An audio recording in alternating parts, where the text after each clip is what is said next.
কিরে, পরীক্ষা তো শেষ হলো, কি নিয়ে পড়বি এবার? তোর এই দেখি আর্টস বা কমার্স কিছু একটা নেবো ভাবনা চিন্তা করে। আর এমনি তুই কি নিয়ে পড়বি? কি নিয়ে পড়বি? আমি অলরেডি পড়া শুরু করে দিয়েছি, সায়েন্স নিয়ে। সায়েন্স? সায়েন্স মানে বুঝতে পারছিস তো? ওই যে জীবন বিজ্ঞান, ভৌত বিজ্ঞান, রসায়ন, অঙ্ক, ওই যে সাবজেক্ট গুলো থাকে, ওই বিষয়গুলি থাকে, ওটা। বেশি না, এই তোর আর কি ধর এই 18টার মতো টিউশন নিলাম। পড়া ভালোভাবে চালু হোক, তারপর তোর এই চারটে আরো বাড়বে। সায়েন্সের একটা বই জানিস, এত মোটা, তুই আলগাতে পারবি না, তুই চালাতে পারবি না ওটা, চাপা পড়ে যাবে ওর নিচে। আরে 20,000 টাকার বই কিনেছি রে, খালি 20,000 টাকার।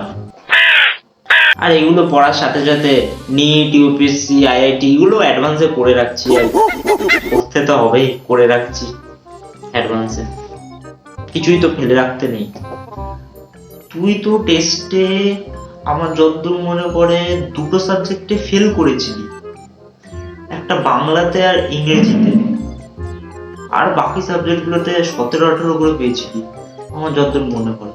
তাও দিদির সিস্টেমের জন্য, আমাদের দিদির সিস্টেমের জন্য তোকে পাস করিয়ে দিয়েছে।